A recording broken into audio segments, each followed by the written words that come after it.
بسم اللہ الرحمن الرحیم رب اشرح لی صدری ویسر لی امری واحلل عقدۃ من لسانی یفقہوا قولی اما بعد فقد قال سبحانہ وتعالی فی محکم کتابہ بسم اللہ الرحمن الرحیم وما خلقت الجن والانس الا لیعبدون صلوات پڑھے محمد وآل محمد۔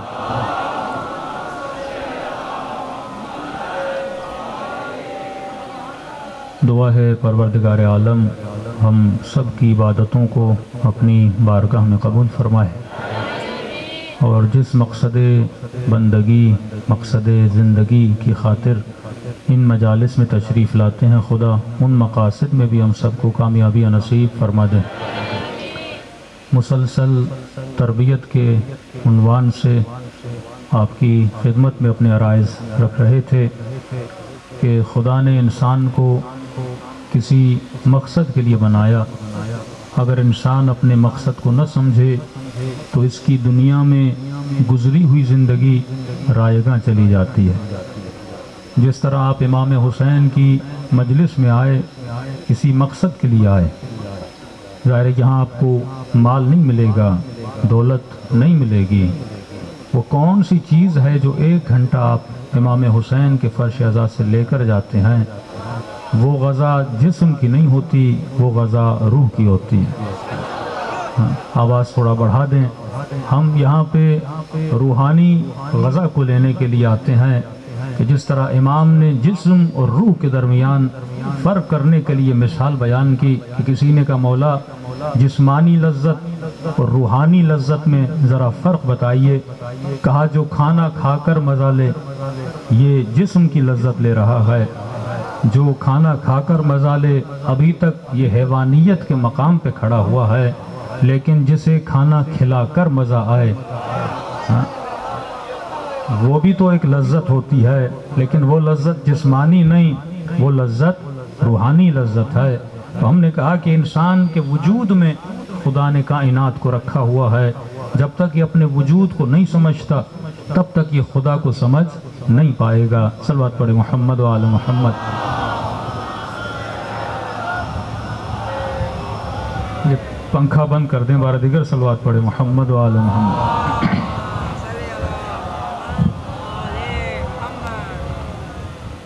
تو ہم نے عرض کیا کہ ہر انسان کے وجود میں لامحدود سے عشق پایا جاتا ہے، انسان کسی نقطے پہ راضی نہیں ہوتا، اسے جو کچھ دیا جائے پھر بھی کہتا ہے کم ہے۔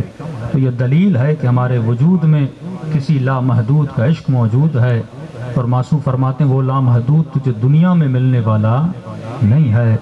وہ لذت اگر ملتی ہے تو مسلح عبادت میں ملتی ہے۔ تیسرے مرحلے پہ میں کل پہنچا، آپ سب سے میں نے ایک سوال کیا تھا، امید ہے آپ سوچ کے آئے ہوں گے، جوابات ذہن میں لا کر لائے ہوں گے۔ میں نے کہا ہمیں کب پتہ چلے گا؟ جب ہم فرق انسان اور فرق حیوان کو سمجھنے کی کوشش کریں گے۔ ایک تو یہ سوال ہے کہ انسان کیا ہے، دوسرا یہ سوال ہے کہ انسان کیا نہیں ہے۔ جب نہیں تجھے سمجھ میں آ جائے تو پھر جو ہے وہ آٹومیٹیکلی تجھے سمجھ میں آ جائے گا۔ ہم نے کہا انسان حیوان جیسا ہے پر حیوان نہیں ہے، ہمارا جسم حیوان جیسا ہے پر یہ حیوان نہیں ہے۔ کبھی آنکھوں پہ ناز نہ کرنا، تجھ سے زیادہ حسین آنکھیں اللہ نے حیوان کو دی۔ کبھی آئینے میں دیکھ کے یہ نہ بولنا میری آنکھیں بہت بڑی ہیں، تو گدھا مسکرا کے بولے گا میری آنکھیں تو تجھ سے بھی زیادہ بڑی ہیں۔ کبھی قوت بازو پہ ناز نہ کرنا کہ میرے پاس اتنی طاقت ہے، میں بہت بڑا باڈی بلڈر ہوں، میں 80 کلو 100 کلو کا وزن اٹھا دیتا ہوں، میں 10 بندوں کو زمین پہ پٹک لیتا ہوں۔ تو یہاں پہ گھوڑا بولے گا میرے پاس تجھ سے زیادہ طاقت ہے، ہاتھی بولے گا میرے پاس تجھ سے زیادہ طاقت ہے۔ اے انسان کبھی اپنی شکم پہ ناز نہ کرنا کہ میں بہت زیادہ کھاتا ہوں، بھینس آگے آگے ہوگی کہے گا میں تجھ سے زیادہ کھاتی ہوں۔ اے انسان کبھی اپنی بازوؤں پہ کبھی اپنی ٹانگوں پہ ناز نہ کرنا، میں بہت تیز دوڑتا ہوں، گھوڑا بولے گا میں تو تجھ سے بھی زیادہ تیز دوڑتا ہوں۔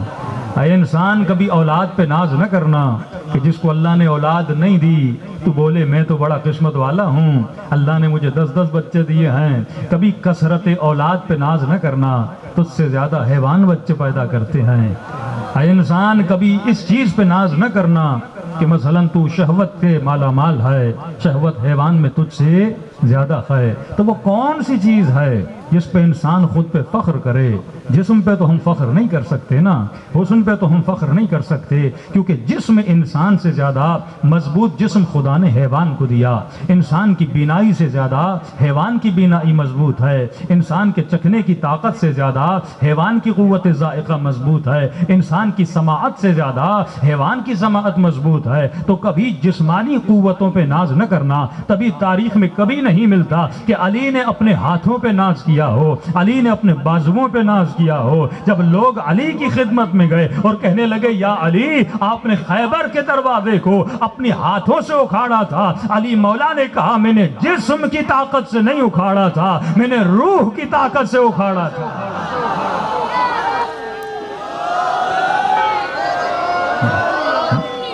کبھی جسموں پہ اللہم صلی علی محمد۔ تو سب سے سوال ہے کہ انسان کیا نہیں ہے؟ انسان ہے اسے چھوڑ دیتے ہیں، لیکن انسان کیا نہیں ہے؟ کہیں ایسا تو نہیں جو میں نہیں، میں اسے اپنا آپ سمجھ رہا ہوں اور جس کی وجہ سے میں غلطی کر رہا ہوں۔ تو گھوڑا نہیں جو اپنی شہوت پہ ناز کرے، تو گدھا نہیں جو قوت بازو پہ ناز کرے، تو حیوان نہیں جو اپنی آنکھوں پہ ناز کرے۔ علی کن چیزوں پہ ناز کرتے تھے؟ کبھی یہ نہیں کہا میں اپنی قوت بازو پہ ناز کرتا ہوں، کبھی یہ نہیں کہا کہ علی اپنی طاقت پہ ناز کرتے ہیں، کہ علی کی عزت کے لیے ہی کافی ہے کہ علی تیرا بندہ ہے، علی کے فخر کے لیے ہی کافی ہے تو علی کا خدا ہے۔ وہ کن چیزوں پہ ناز کر رہے ہیں؟ میں کن چیزوں پہ ناز کر رہا ہوں؟ چھوٹے بچوں کو سمجھانے کے لیے، پھر بڑوں کو سمجھانے کے لیے ایک مثال دوں گا۔ دیکھیے آپ درخت کو دیکھتے ہو، جتنی بھی کائنات میں اشیاء ہیں، تھوڑی علمی بات ہے لیکن غور سے سنیے گا، جتنی بھی کائنات میں اشیاء ہیں آپ کو نظر آتی ہیں، وہ 4 چیزوں سے خالی نہیں ہیں۔ یہاں جو آپ کو نظر آتے ہیں وہ درخت ہیں، پتے ہیں، سبزیاں ہیں۔ یہاں جو آپ کو چیزیں نظر آتی ہیں وہ حیوانات ہیں۔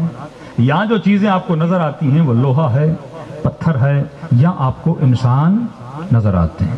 اس کے علاوہ کائنات میں کچھ بھی نہیں ہے جو نظر آنے والی چیزیں ہیں۔ تو جو پتھر ہے اس کو عربی میں جماد بولا جاتا ہے، جو درخت ہے اس کو نبات بولا جاتا ہے، جو گدھا اور گھوڑا ہے اس کو حیوان بولا جاتا ہے، اور جو میں دیکھ رہا ہوں اور آپ دیکھ رہے ہیں اسے انسان بولا جاتا ہے۔ 4 چیزوں سے ہم خالی نہیں ہیں۔ اب سوال یہ ہے کہ انسان کیا نہیں ہے؟ تو جب نہیں سمجھ میں آ گیا تو جو ہے وہ آٹومیٹیکلی سمجھ میں آ جائے گا۔ آج ہر بچے سے پوچھو کیا انسان درخت ہے؟ سب بولیں گے نہیں، لیکن کیا درخت جیسا ہے؟ کیا درخت والی طاقتیں، صلاحیتیں انسان میں ہیں؟ بچے نے بولا نہیں، لیکن میں بولوں گا ہیں، کیونکہ آج تک آپ نے غور ہی نہیں کیا۔ ہمیں ٹائم ہی نہیں ہوٹل پہ چائے پینے کے علاوہ، ہمیں ٹائم ہی نہیں موبائل یوز کرنے کے علاوہ، یا سر فیس بک میں ہے، یا ٹک ٹاک میں ہے، یا واٹس ایپ میں ہے۔ یتفکرون فی خلق السماوات والارض، جو صاحبان عقل ہیں وہ اللہ کی خلقت کو دیکھتے ہیں، غور و فکر کرتے ہیں، پھر صاحب ذکر بنتے ہیں۔ تو سوچے نہ تجھے ہدایت نہیں مل سکتی کہ انسان درخت نہیں ہے، پر جو کمالات درخت کے اندر ہیں وہ انسان کے اندر ہیں۔ کون سے؟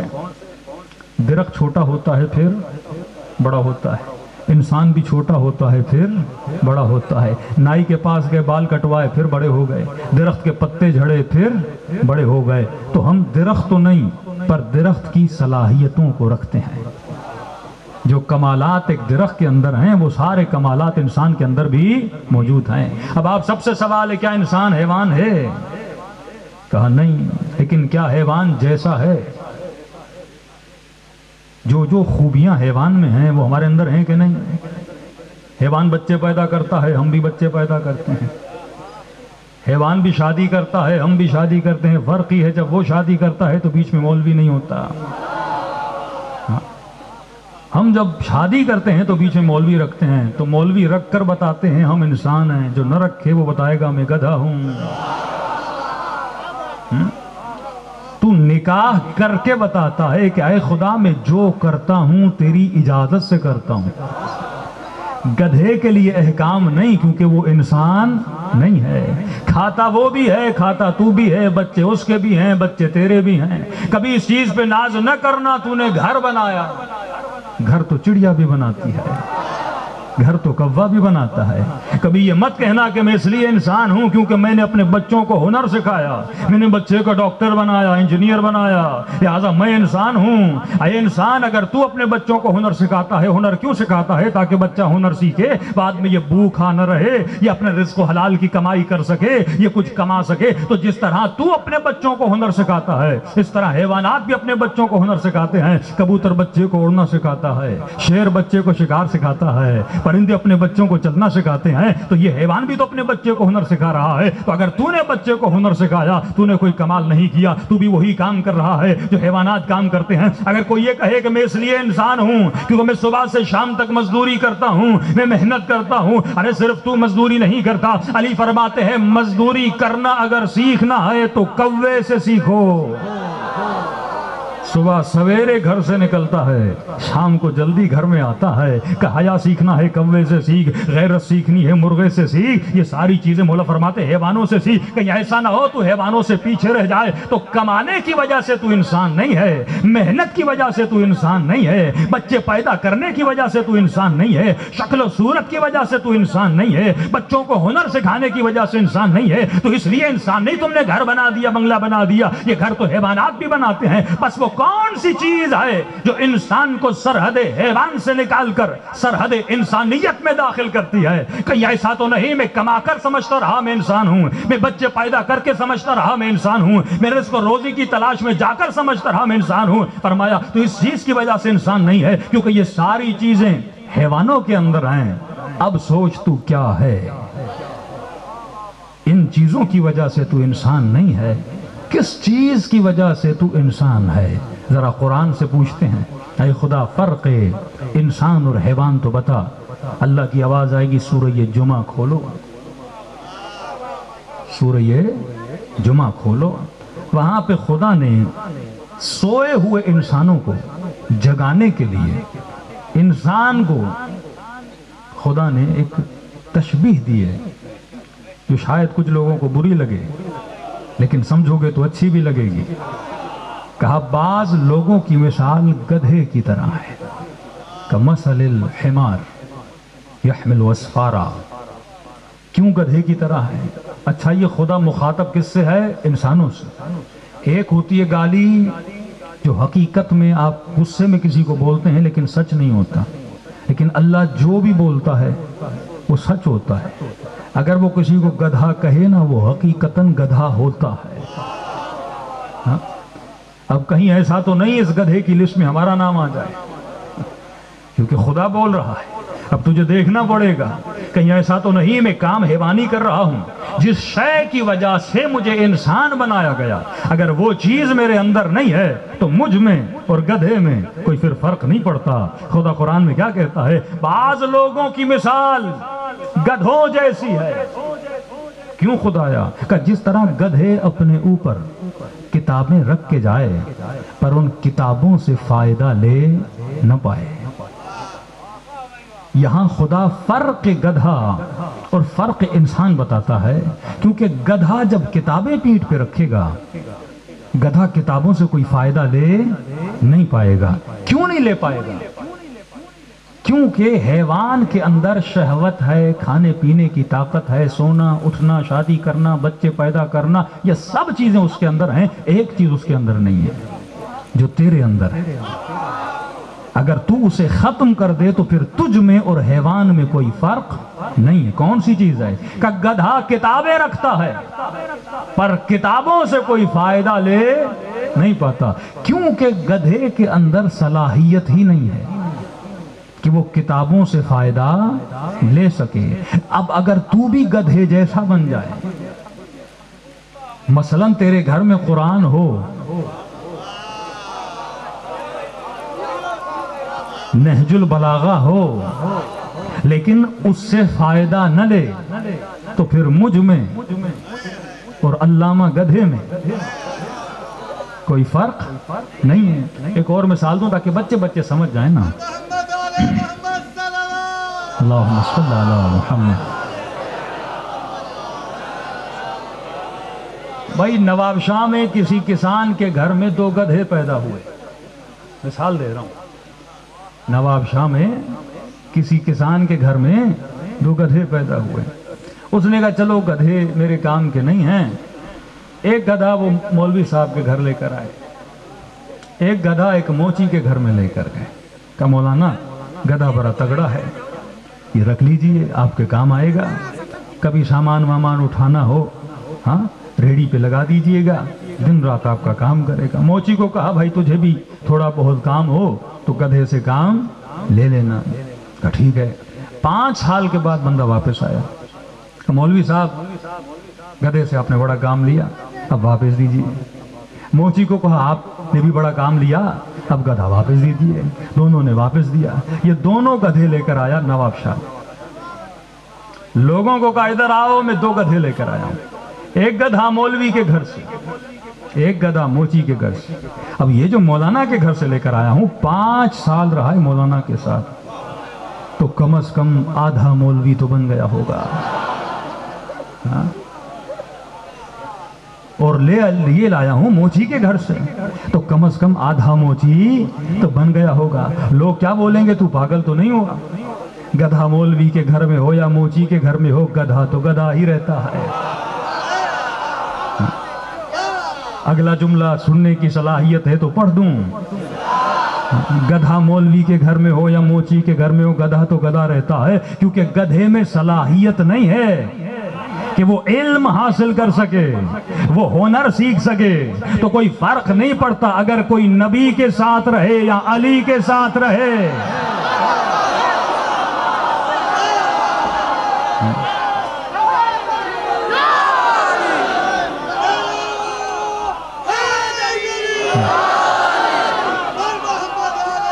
یہ دلیل عقل کی دلیل ہے۔ ان اکرمکم عند اللہ تو انسان تب ہے یزکیہم ویعلمہم الکتاب، جب تک اپنا تزکیہ نہ کرے اے حبیب تجھ سے علم حاصل نہ کرے۔ اب فرق نہیں پڑتا بندہ علی کے ساتھ رہے یا نبی کے ساتھ رہے، اگر رہنے کے بعد سدھرے نہ تو اس میں اور گدھے میں کوئی فرق نہیں ہے۔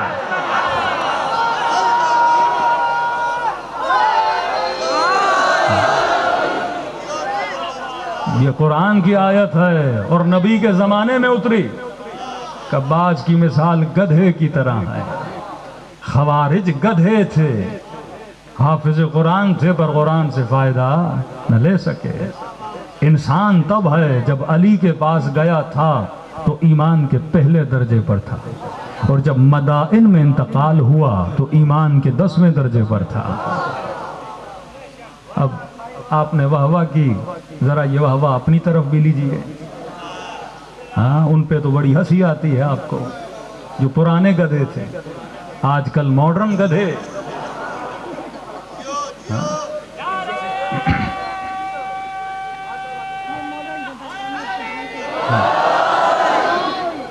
پڑھے لکھے گدھے دیکھے ہیں آپ نے؟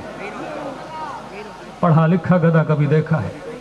ہاں مولا کا فرمان ہے جو اپنے علم پہ عمل نہ کرے اس سے بڑا کوئی گدھا نہیں ہے۔ علم پہ عمل نہ کرے، جسے پتا ہو، مثلا ایک بندہ ڈاکٹر کے پاس گیا کہ ڈاکٹر صاحب کھانسی بہت ہوتی ہے، کہ سگریٹ پیتے ہو؟ کہاں؟ کہ نہ پیو، بڑا نقصان دہ، کینسر ہوتی ہے، بیمار ہو جاؤ گے، مر جاؤ گے۔ ٹھیک ہے ڈاکٹر صاحب، چھوڑ دیا۔ 2 دن کے بعد دوست کی شادی میں گیا، دیکھا وہی ڈاکٹر سگریٹ پی رہے ہیں۔ تو یہ علم تو رکھتا ہے، ڈاکٹر تو بن گیا پر انسان ابھی تک نہیں بنا۔ جو اپنے علم پہ عمل نہ کرے۔ فرق انسان اور حیوان کیا ہے؟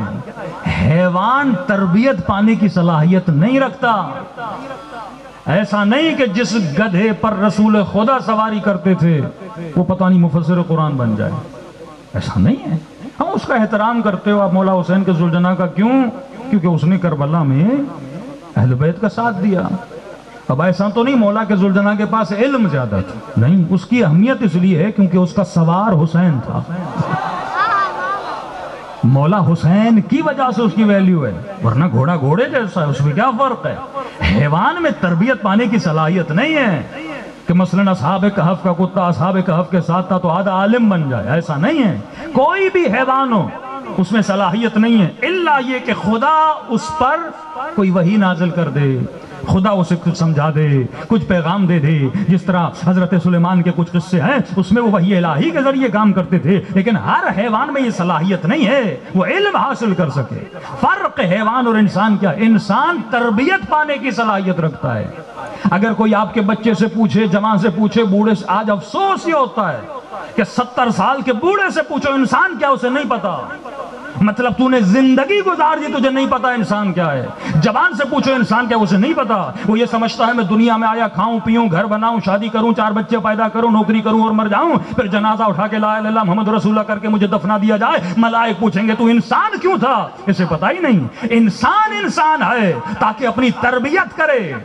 یزکیہم ویعلمہم الکتاب قد افلح من زکاہا قد افلح المؤمنون۔ ایک بھی آیت نہیں ہے جس میں خدا کہے قد افلح المسلمون، مسلمان کامیاب ہوا کا نہیں۔ مومن کون ہوتا ہے؟ جو اپنی تربیت کرتا ہے۔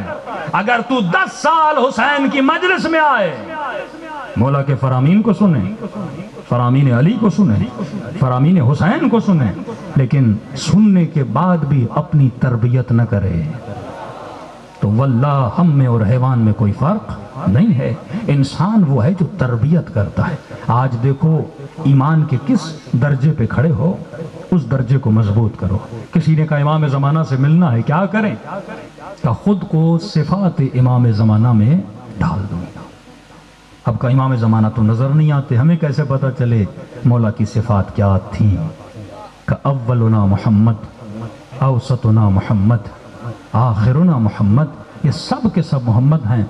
علی کی صفات کو دیکھو، حسن کی صفات کو دیکھو، ان صفات کو اپنے وجود کے اندر پالنا شروع کر دو۔ اور ان کو پالنے کے لیے ایک چیز کا ہونا ضروری ہے، جسے کہتے ہیں ثبات قدم۔ ثابت قدمی اگر ہمارے اندر نہیں ہے، ہم کبھی بھی تربیت پانے کی صلاحیت نہیں پا سکتے۔ کل میں نے کہا ایک دانہ ہے، دانے کو سیب بنانے کے لیے اس کو ویسی زمین کا ہونا ضروری ہے۔ آپ دانہ لکڑی پہ رکھو گے سیب نہیں بنے گا، ہاتھ پہ رکھو گے سیب نہیں بنے گا، ٹیشو میں ڈال کے AC کے کمرے میں رکھو گے سیب نہیں بنے گا، اسے وہ زمین دو۔ تو اگر اپنی تربیت کرنی ہے، پہلے یہ سمجھو انسان اس لیے ہوں تاکہ اپنی تربیت کروں۔ اب اپنی تربیت کے لیے کیا کروں؟ عقائد بہتر کرو۔ آیت اللہ العظمیٰ خوان ساری کہتے ہیں اگر میرے ہاتھ میں ہوتا میں واجب کرتا کہ ہر بندہ توضیح المسائل پڑھے۔ آج مسئلہ احکام کا ہے۔ کربلا میں جتنے لوگ تھے خدا کو مانتے تھے کہ نہیں، وہ چاہے قاتل اور مقتول ہو۔ مولا حسین بھی خدا کو مانتا تھا اور شمر بھی خدا کو مانتا تھا۔ مسئلہ خدا کے ماننے کا نہیں تھا۔ اسی طرح آج جتنا مجمع بیٹھا ہے ان سے پوچھا جائے مولا علی کو مانتے ہو، سب بولیں گے مولا علی کو مانتے ہیں۔ پاکستان کا کوئی فاسق ہو، فاجر ہو، شرابی ہو، زانی ہو، اس سے بھی پوچھو گے نا اللہ کو مانتے ہو، فخر سے الحمدللہ بول کے بولے گا ہمیں خدا کو مانتا ہوں۔ نہ کربلا میں خدائی کا مسئلہ تھا، نہ آج خدائی کا مسئلہ ہے۔ نہ کل یہ مسئلہ تھا لوگ علی کو مانتے ہیں کہ نہیں مانتے، شیعوں کی بات کر رہا ہوں، نہ آج شیعوں میں یہ مسئلہ ہے کہ کوئی علی کو مانتا ہے کہ نہیں مانتا۔ تو پھر ہم اپنے بندوں کو علی کیوں منوانا چاہتے ہیں جبکہ سب علی کو مانتے ہیں؟ کیا کسی کو مولا کی شجاعت پہ شک ہے؟ کیا کسی کو عباس کے جلال پہ شک ہے؟ کیا کسی کو مولا حسین کے صبر پہ شک ہے؟ آج کس چیز کو منوانا ہے؟ ہر بندہ خدا کو مانتا ہے۔ شیعوں میں کوئی ایسا نہیں جو مولا علی ابن ابی طالب کو نہ مانے، ہر شیعہ علی ابن ابی طالب کی ولایت کو مانتا ہے۔ مسئلہ ہے حکم خدا کا۔ فکر یزید اور فکر حسین کا اگر آپس میں توازن کرو تو یہ ہے، یزید کہتا تھا خدا تجھے مانتا ہوں، شمر کہتا تھا خدا تجھے مانتا ہوں، لیکن میں نے اپنی زندگی میں کیا کرنا ہے یہ تو مجھے نہیں بتائے گا، یہ میں اپنی مرضی سے کروں گا۔ آج اگر کوئی علی والا یہ کہے نا مولا علی میں تجھے مانتا ہوں لیکن بیٹے کی شادی کیسے کرنی ہے، کہ میں تجھ سے نہیں پوچھوں گا مولا، میں اپنی مرضی سے کروں گا۔ بیٹی کی شادی کیسے کرنی ہے یہ اپنی مرضی سے کروں گا۔ مجھے گھومنے کے لیے کہاں جانا ہے مولا تجھ سے نہیں پوچھوں گا کہ کس ملک میں گھومنے جاؤں، مولا اپنی مرضی سے جاؤں گا۔ صبح کب اٹھنا ہے، کب سونا ہے، سفرے پہ کیا رکھنا ہے، کیا کھانا ہے، کیا پینا ہے، کس سے رشتہ کرنا ہے، کس کو بیٹی دینی ہے، مولا بس مسجد کی حد تک آپ کو مانتا ہوں، مجلس کی حد تک آپ کو مانتا ہوں، زیادہ میری زندگی میں آپ نہ آئیے، میں اپنی مرضی سے زندگی چلاؤں گا۔ مولا فرماتے جس کی سوچ یہ ہے وہ سمجھ لے اس کے اندر یزیدیت ہے۔ یہ یزیدی سوچ تھی، یہ شمر کی سوچ تھی، خدا تجھے مانتا ہوں لیکن کربلا جانا ہے کہ نہیں جانا، حسین کو قتل کرنا ہے نہیں کرنا، یہ میری مرضی چلے گی، تیری مرضی نہیں چلے گی۔ فرق علی اور فرق امیر شام یہی تھا، علی حکومت کرتے تھے پر اللہ کی مرضی سے کرتے تھے، اور علی کا دشمن حکومت تو کرتا تھا، کلمہ تو پڑھتا تھا، نماز تو پڑھتا تھا، روزہ تو رکھتا تھا، لیکن اپنی زندگی کو اپنی مرضی سے گزارتا تھا۔ مولا حسین کا صریحتاً نظریہ کربلا میں موجود ہے، رضاً بالرضا وتسلیماً لامرہ، اے خدا حسین تیری رضا پہ راضی اور تیرے امر کے سامنے، مطلب تیرے حکم کے سامنے تسلیم۔ تسلیم کا مطلب یہ نہیں کہ بندہ 90% اسلام کو مانے، 10% اپنی چلائے، مطلب 90% تو مسلمان ہے، 10% تیرے اندر یزیدیت ہے۔ تسلیم کا مطلب ہے کہ 100% کس کو مانو؟ اللہ کو مانو۔ بوڑھی خاتون ہے، بوڑھی 7ویں امام کے پاس آتی ہے، مولا میں بیمار ہوں، حکیم نے کچھ دوائیاں تجویز کی ہیں، امام نے کہا جو حکیم دوا تجویز کرے اسے کھا لو۔ مولا کھا لوں؟ ہاں کھا لو۔ مولا آپ سے پوچھنا چاہتی ہوں، پوچھو۔ مولا حکیم نے کہا ہے شراب پیو۔ پیوں؟ امام نے کہا حکیم نے تجویز دی ہے، پی سکتی ہو۔ مولا آپ کی مرضی کیا ہے؟ دیکھو اہل بیت کیسے اپنے شیعوں کو آزماتے ہیں نا۔ کہ مولا آپ کی مرضی کیا ہے؟ کہ اگر میری مرضی سننا چاہتی ہو تو نہ پیو، ہاں پیو گی شاید تیرا درد کم ہو جائے، نہیں پیو گی تکلیف ہوگی لیکن مجھے راضی کرو گی۔ یہ نجس ہے، اسے نہ پیو، یہ انسان کی توہین ہے۔ کہ مولا جو آپ کہیں۔ امام نے کہا اتنا مانگتی ہو مجھے؟ بوڑھی خاتون اتنی مقام تسلیم پر ہو؟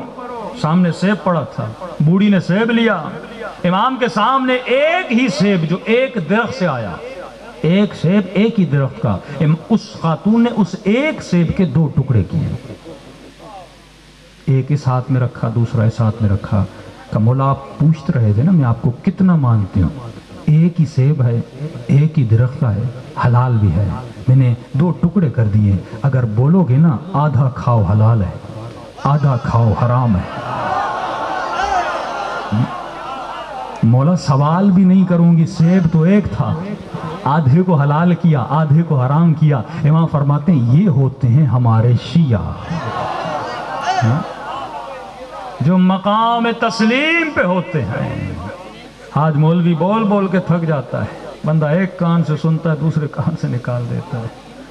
ہاں مطلب اگر صلاحیت نہیں ہے سدھرنے کی تو خود کو علی کا شیعہ نہ بولا کرو، شیعہ تو دور کی خود کو انسان نہ بولا کرو، جو اپنے غصے پہ کنٹرول نہ کرے، جو اپنی آنکھوں پہ کنٹرول نہ کرے۔ تو فرمایا رمضان میں جب تجھے بلاتا ہے تو تجھے احساس دلاتا ہے کہ اپنی تربیت کر، کیونکہ تربیت کرنے کے بعد ہی تو انسان بنتا ہے۔ تو جس کا جتنا کنٹرول وہ اتنا ایمان کے درجے پر۔ کچھ لوگ سال میں 30 روزے رکھتے ہیں کہ اگر ایمان کو مضبوط کرنا چاہتے ہو تو کم از کم ہفتے میں بھی 1 روزہ رکھا کرو تاکہ تیرا کنٹرول بڑھے۔ تو جسم کو لذت دلانے کے لیے نہیں آیا، تو روح کو پروان چڑھانے کے لیے آیا ہے۔ تو اپنے بچوں کو عادت دلائیے، تربیت پانی ہے نا۔ تربیت کس سے لینی ہے؟ علی ابن ابی طالب سے، جو باب مدینۃ العلم، اس سے تربیت لینی ہے۔ تو کم از کم ڈیلی احکام الہی کے 2 صفحے پڑھا کرو، کیا واجب ہے کیا حرام ہے۔ آج افسوس سے کہنا پڑتا ہے ایک مولانا، ایک عام مولوی کسی مومن کی شادی میں نہیں جا سکتا۔ مولوی کا کام کیا ہے؟ فون آتا ہے، مولانا صاحب جی بھائی شادی کرنی ہے بیٹی کی، بیٹے کی، کیا کریں ہم؟ مولانا صاحب یہ دن نحس ہے، یہ سوال ہوتا ہے نا، دن نحس ہے یا مبارک ہے؟ یعنی مولوی جنتریاں دیکھے تجھے بتائے کہ دن اچھا ہے یا برا ہے۔ مولا کا فرمان ہے کوئی دن اچھا اور برا نہیں ہوتا، وہ دن برا ہوتا ہے جس دن میں کبھی کسی قوم نے اللہ کی مخالفت کی ہے، ورنہ عاشورہ بہت اچھا دن تھا، لیکن جب اس دن مولا حسین کی شہادت ہو گئی وہ ہمارے لیے غم کا دن ہو گیا۔ اگر شعبان کے مہینے میں حسین کی ولادت ہو گئی وہ دن خوشیوں کا دن ہو گیا۔ تو فرمایا جس دن بندہ گناہ نہ کرے مومن کے لیے ہر وہ دن عید کا دن ہے جب وہ اللہ کی اطاعت کرتا ہے۔ اب بہترین دن کا انتخاب کیا تو نے، مثلا امام حسین کی ولادت کے دن تم نے اپنی بیٹی کی شادی کروائی، بہترین دن تھا کیونکہ اس دن حسین پیدا ہوئے تھے، اور اگر اسی دن تم مجرا کروائے، اسی دن تو گانے چلائے، اسی دن تو مکس گیدرنگ کرے، عورتیں مردوں کو مکس کر کے شادی کرے، تم نے گناہ کر کے بیٹی کی شادی کے دن کو نحس بنا دیا، اس کی زندگی کو تم نے عذاب کر دیا۔ جب ایک عام سا عالم کسی مومن کی شادی میں نہیں جا سکتا تو تصور کریں امام زمانہ ہماری شادیوں میں کیسے آئیں گے۔ تو فرما صرف گھروں پہ علم نہ لگاؤ، ادب کرنا بھی سیکھو۔ یہ علم اس عباس کا ہے جس نے مولا کی مرضی کے بغیر تلوار بھی نہیں اٹھائی، جتنا کہا گیا اتنا سنا، یہ تربیت ہے۔ ورنہ بھائی تو اور بھی تھے امام حسین کے، لیکن غازی عباس کا اتنا مقام کہ جب دیکھتے ہو نا ادھر عباس کا روزہ ادھر مولا حسین کا روزہ، دور سے یہ لگتا ہے دونوں اماموں کا روزہ ہے۔ اتنا مقام کیوں ملا؟ کیونکہ جب تو تربیت کر کے اعلیٰ مقام حاصل کرتا ہے نا پھر خدا تجھے یہ مقام دیتا ہے۔ خمینی کو اتنا مقام ملا، قاسم سلیمانی کو اتنا مقام ملا، سلمان فارسی، حبیب ابن مظاہر، آج بھی کمی نہیں ہے، تو بھی چاہے اس مقام تک پہنچ سکتا ہے۔ بس میں 2 لوگ سفر کر رہے تھے، بات کرتے کرتے ایک آدمی کا ماما گرا، جب اس کے سر کو دیکھا تو گہرا زخم، تلوار کا زخم اس کے سر پہ تھا۔ دستغیب یہ واقعہ نقل کرتے ہیں۔ تو دوست نے پوچھا یہ زخم کیسا؟ کہا کہ یہ زخم مجھے جنگ صفین میں لگا تھا۔ کہا 1000-1500 سال کا فاصلہ، تو کب گیا جنگ صفین میں؟ مذاق نہ کر۔ کہا واللہ یہ زخم جنگ صفین میں لگا۔ کہا کیسے؟ کہا ایک دن میں سفر کر رہا تھا کسی ناصبی کے ساتھ، میں نے کہا علی حق پہ تھے، اس نے کہا معاویہ حق پہ تھا، میں نے کہا اگر میں ہوتا علی کا ساتھ دیتا، اس نے بولا اگر میں ہوتا تو میں امیر شام کا ساتھ دیتا، اور اتنا ناصبی تھا کہ اگر میں ہوتا تو میں اپنی تلوار سے علی کو قتل کر دیتا۔ کہ مولا علی کو برا برا بولنے لگا، کہ جیسے اس نے بولا ہماری لڑائی ہو گئی، اس نے بھی خنجر نکالا، میرے بھی پاس جو کچھ تھا میں نے نکالا، ہم لڑنے لگے، کہ اس نے اس خنجر کا وار میرے سر پہ کیا، کہ اتنا گہرا زخم لگا میں گر کے بے ہوش ہو گیا۔ جیسے ہوش مجھے آیا نا تو میں نے دیکھا میرا سر علی ابن ابی طالب کی گود میں پڑا ہوا۔ آنکھیں کھلی تو مولا کی زیارت ہوئی، کہ امام نے شفاعت کا ہاتھ میرے سر پہ پھیرا، زخم وہیں کا وہیں ختم ہو گیا۔ امام نے کہا تو نے علی کا دفاع کیا ہے، اور کیوں مشاجرہ تھا جنگ صفین کا، کہ اب کوئی بھی پوچھے نا زخم کہاں لگا ہے، بولنا جنگ صفین میں لگا تھا۔ مطلب ابھی آج بھی اگر تو ایسا بن جائے تو قیامت میں شہداء کربلا کے ساتھ کھڑا ہو سکتا ہے، لیکن کب؟ جب ان کی صفات کو پیدا کرے۔ آج وقت کم ہے، علماء اور بھی ہیں، بالکل مصائب کے قریب جانے والا ہوں۔ ادب کو پیدا کرو، صلاحیت انسان ہو تاکہ صلاحیت پیدا کرو۔ مولا علی کے چہرے پہ لعاب دہن پھینکا، مولا نے وار نہیں کیا۔ کیا بتایا علی نے؟ علی وہ ہوتا ہے جو اپنے غصے پہ کنٹرول کرتا ہے، جو اپنی زبانوں پہ کنٹرول کریں، جو اپنی آنکھوں پہ کنٹرول کریں، یہی کمال ہے انسانی۔ تو کم از کم ڈیلی 2 صفحے تو پڑھو علم اہل بیت علیہ السلام کو۔ سننے کی عادت کم کرو، پڑھنے کی عادت بڑھاتے جاؤ۔ گھر میں قرآن کھولو ترجمے کے ساتھ، معصوم کی دعا پڑھو ترجمے کے ساتھ۔ عباس عباس ہے اپنے ادب کی وجہ سے، 4 بھائی ہیں لیکن حضرت عباس کو اتنا مقام ملا کہ آج گھر گھر پر عباس کا علم لگا ہوا ہے۔ 2 محرم کا دن ہے، شمر نے کہا کہ خیموں کو ہٹا دیا جائے، کہ غازی عباس جلال میں آئے، تلوار نکالی، کہ اگر کسی میں جرت ہے تو عباس نے خط کھینچا، کہ جرت ہے تو اس خط کو پار کر کے دکھائے، جب تک میں زندہ ہوں کسی کو حسین کے خیموں کے قریب آنے نہیں دوں گا۔ کہتے ہیں اتنا جلال تھا غازی عباس کو، لشکر والے کہتے ہیں دشمن بھی ڈر گیا، کسی میں جرت نہیں تھی آگے بڑھے۔ بی بی زینب فرماتی امام حسین خیمے میں آئے، حسین کے چہرے پہ مولا کے تھوڑی پریشانی تھی۔ سیدہ نے کہا کہ میرے ماں جائے، میں نے آپ کو اتنا پریشان پہلے نہیں دیکھا، کیا بات ہے؟ امام نے فرمایا دشمن نے کہا ہے خیمے ہٹا دیے جائیں، لیکن عباس نے خط کھینچے، تو آپ کیا چاہتے ہیں؟ کہ میں چاہتا ہوں خیمے ہٹا دیے جائیں۔ کہ پھر حسین اس میں پریشانی کی کیا بات ہے، آپ بول دیجئے، عباس تو آپ کا مطیع ہے، اس نے کبھی آپ کو نہ نہیں بولا، کہاں پتہ ہے بولوں گا تو مان جائے گا، لیکن مجھے ڈر ہے کہیں میرا شعر ٹوٹ نہ جائے۔ کیا مطلب حسین؟ کہ کتنا روکوں؟ بہن زینب یاد ہے جب حسن کے جنازے پہ تیر چلے تھے، عباس نے تلوار نکالی تھی، میں نے ہاتھوں کو روک دیا تھا، عباس یہاں نہیں کربلا، کہ چپ ہو گیا، کچھ نہ بولا۔ کہا جب بیعت کا مطالبہ ہوا مدینے میں، اس ملعون نے بلند آواز سے مجھے پکارا تھا، عباس اندر آ کر تلوار نکالی، کا تیری یہ جرت میرے آقا حسین سے اس لہجے میں بات کرو؟ کہ مولا سر قلم کروں، میں نے ہاتھوں کو روکا، میں نے کہا عباس یہاں نہیں کربلا، کہ وہاں بھی کچھ نہیں بولا۔ کہ بہن زینب یاد ہے حر نے راستہ روکا تھا، میرے لجام فرس میں حر نے ہاتھ ڈالا تھا، عباس کو جلال آیا تھا، تلوار نکالی، میں نے ہاتھوں کو وہاں بھی روکا، میں نے کہا عباس یہاں نہیں کربلا۔ کہ بہن زینب اب کیسے روکوں، کربلا بھی آ گئی، آج روکوں گا مجھے ڈر ہے میرا عباس ٹوٹ نہ جائے۔ بی بی زینب نے کہا کہ حسین آپ چلے جائیے، میں عباس کو مناتی ہوں، واللہ یہ بہن اگر کربلا میں نہ ہوتی نہ حسین کیا کرتی۔ اصغر کا لاشا لائے، زینب نے لیا، کہ ماں کو نہ بتانا، قاسم کا لاشا لائے، زینب نے لیا، کہ ماں کو نہ بتانا، پورے سفر میں سکینہ کو سنبھالنے والی سیدہ زینب، رباب کو دلاسا دینے والی بی بی زینب۔ فضا کو کہا اماں فضا میرے شعر کو تو بلا کے لا، منظر سوچئے گا۔ بی بی فضا کہتی ہیں جیسے خیمے سے باہر آئی، نہر کے کنارے عباس کھڑے ہیں، خط کھینچی ہوئی ہے، آستینوں کو چڑھایا ہوا ہے، ماتھے پہ پسینہ ہے، آنکھوں میں سرخی ہے، اور اتنے جلال میں جیسے شیر جلال میں ہوتا ہے، اور جلال میں دشمن کو دیکھ رہے ہیں۔ کہتے میں نے پیچھے سے آواز دی عباس، کا مڑ کے دیکھا، سمجھ گئے خیام سے کوئی پیغام ہے،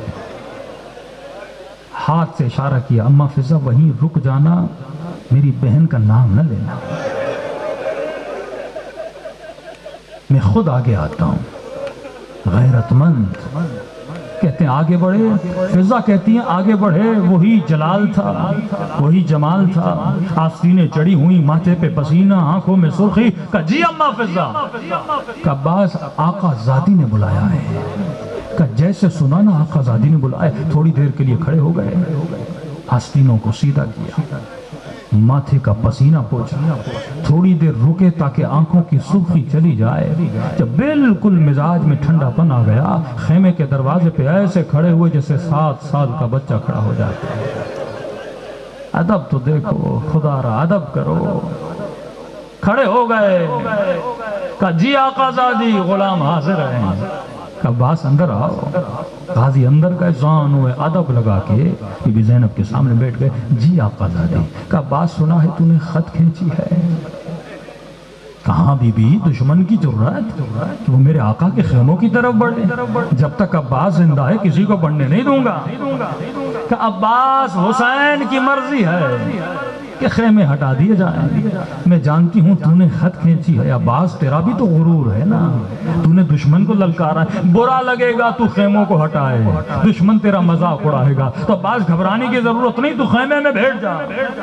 میں اکبر کو بھیج دیتی ہوں، وہ خط مٹا دیں گے، خیمے ہٹا دیں گے. میں قاسم کو بھیجوں گی، اونا محمد کو بھیجوں گی. عباس سے دشمن کا سامنا کرنے کی ضرورت نہیں ہے. کہ خاموشی سے سنتے رہے عباس.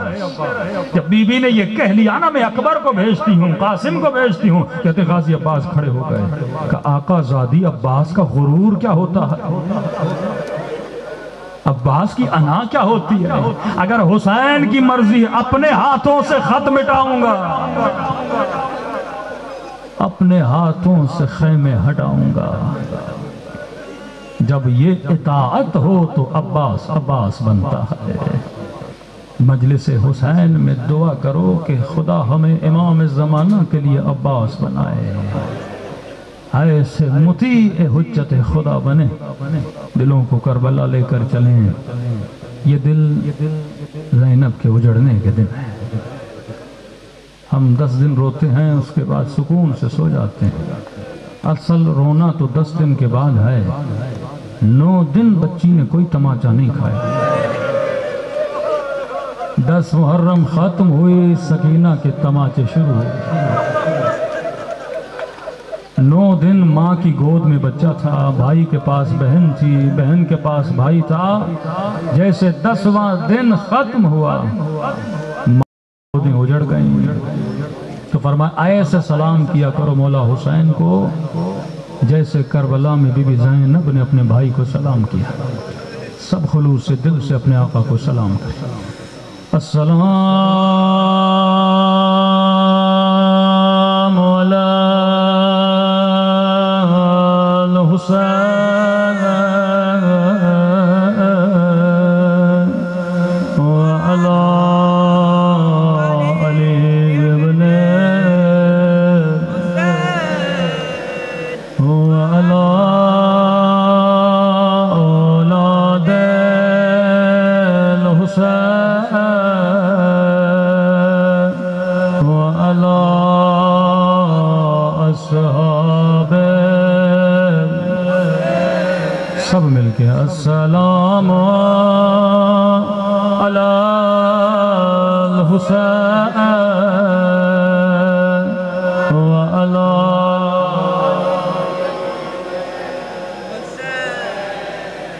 اولاد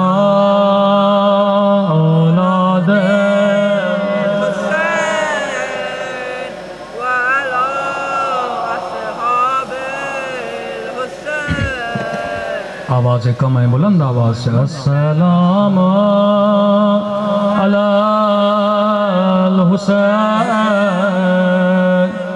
وعلی علی ابن وعلی اولاد الحسین وعلی اصحاب. میرا سلام ہو زینب کی لٹی ہوئی چادر پہ.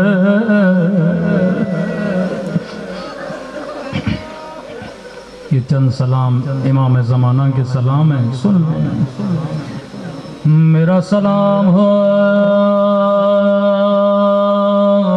زخمی کلائیوں پہ جنہیں پس گردن باندھ گیا تھا. میرا سلام ہو ان ننے سے رخساروں پہ جن کا رنگ بدلتا رہا. کبھی شمر کے تماچوں نے رنگ نیلا کیا، کبھی ظالم کے تماچوں نے رنگ کالا کیا، اگلا سلام بڑا درد بھرا سلام، فرمایا میرا سلام ہو ان زخمی ہونٹوں پہ جن پہ ظالم چھڑے مار رہا تھا۔ اللہ کسی بچی کو بابا کا کٹا ہوا سر نہ دکھائے، فرمایا ایسے رویا کرو جیسے بوڑھی ماں جوان بیٹے کے لاش پہ روتی ہے۔ فرمایا شیو جب جب پانی پیو میری سکینہ کو یاد کیا کرو، ایک ایک بوند کے لیے میری بچی کو تماچے مارے گئے۔ جب جب ٹھنڈا پانی پیو میری سکینہ کو یاد کیا کرو۔ او میری ماں بہنوں، جب جب تیرے سر پہ چادر ہو زینب کو ضرور سلام کیا کرو۔ میں نے کل بھی عرض کیا، بی بی زینب فرماتی تھی دکھ اس بات کا نہیں تھا کہ زینب کو غیروں نے نہیں پہچانا، دکھ اس بات کا تھا زینب کو اپنوں نے بھی نہیں پہچانا۔ میں کہوں گا بی بی اپنوں کا قصور نہیں تھا، واللہ کبھی اپنوں نے سوچا بھی نہیں کہاں علی کی بیٹی، کہاں شرابی کا دربار، کہاں علی کی بیٹی، کہاں شام کا بازار۔ راوی کہتا ہے قافلہ بازار میں پہنچا، ننھی سی سکینہ بی بی زینب کی گودی میں تھی، آہستہ سے کہا پھپھی اماں مجھے پیاس لگی ہے، اے کاش میں سے کوئی کربلا ہوتا سکینہ کو پانی پلاتا۔ بی بی زینب نے پیار سے کہا سکینہ چپ ہو جاؤ، یہاں پانی دینے والا کوئی نہیں، پتھر مارنے والے بہت، سکینہ صبر کرو پانی مل جائے گا۔ بچی خاموش ہو گئی، چھت پہ ایک مومنہ بیٹی تھی، آواز کو سن لیا، دوڑی دوڑی گئی گلاس میں پانی بھرا کر بی بی زینب کو دیا، کہتی ہے قیدی بی بی میں تیری بچی کو پانی پلاؤں گے، لیکن قیدی بی بی جب تیری بچی پانی پی لے میرے لیے تھوڑی دعا کر لینا، کیونکہ میرے مولا کا فرمان ہے اللہ کبھی قیدیوں کی دعا رد نہیں کرتا۔ او قیدی بی بی میں نے بڑے قیدی دیکھے لیکن میں نے تجھ جیسے مظلوم قیدی نہیں دیکھے۔ ابھی پانی سکینہ کے ہاتھوں میں تھا، بی بی زینب نے کہا سکینہ پانی بعد میں پینا، ہم سید ہیں کسی کا احسان نہیں اٹھاتے، سکینہ پہلے اس کے لیے دعا کرو بعد میں پانی پینا۔ ابھی تک مومنہ نے سکینہ کو دیکھا نہیں تھا کہ جیسے ننھی سی بچی نے ننھے سے ہاتھوں کو اٹھایا، اپنا ننھا سا چہرہ اٹھایا، یہ مومنہ اپنی دعائیں بھول بھول گئے، جیسے نگاہ زخمی کانوں پہ پڑے، زخمی رخساروں پہ پڑے، یہ اپنی ساری دعائیں بھول گئے۔ کہتی ہے قیدی بی بی دعا کرو اللہ میری بچی کو تیری طرح یتیم نہ بنائے، اور تیری طرح قیدی نہ بنائے۔ سکینہ نے دعا کے لیے ہاتھوں کو بلند کیا، کہا میرے اللہ تجھے میری یتیمی کا واسطہ، اور کسی بچی کو میری طرح یتیم نہ بنانا، کسی بچی کو میری طرح قیدی نہ بنانا۔ کہاں بتا اور کون سی دعا کرو؟ اس دعا نے پورے قافلے کو رلا دیا۔ کہ قیدی بی بی دعا کرو اللہ مجھے مدینہ بھیجے، اللہ کسی کو غربت میں وطن کا نام نہ سنائے۔ زینب کو نانا کا روزہ یاد آیا، صغرا یاد آ گئے۔ کہ مومنہ مدینے جا کر کیا کرو گے؟ کہ قیدی بی بی یہ بھی پوچھنے کی بات ہے، مدینے میں میرے رسول کا روزہ ہے، مدینے میں نواز رسول ہے، مدینے میں میرا حسین ہے، مدینے میں میرا عباس ہے، مدینے میں مجھے قرآن پڑھانے والے، مجھے حجاب سکھانے والے میری آقا دادی۔ اتنا سننا تھا بی بی زینب کو بڑا پیارا۔ کہ مومنہ یہ تو بتا تو نے حسین کا نام لیا، تو نے عباس کا نام لیا، کیا مدینے والی بی بی سے ناراض ہو؟ تو نے اس کا نام نہیں بتایا۔ اتنا سننا تھا، کہتی ہے قیدی بی بی میری مجال میں ناراض ہو جاؤ، لیکن میری مجبوری سمجھو۔ کیسی مجبوری؟ کہتی ہے قیدی بی بی یہ بازار کا ماحول ہے، نامحرموں کا مجمع ہے، میں اپنی بی بی کا نام نہیں لے سکتے۔ بی بی زینب کو بڑا پیار آیا،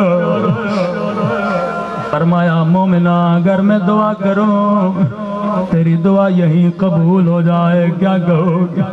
کہتی ہے کیا کہنا چاہتی ہو قیدی بی بی؟ کہ اگر مدینے والی بازار میں نظر آئے تو کیا کہو گی؟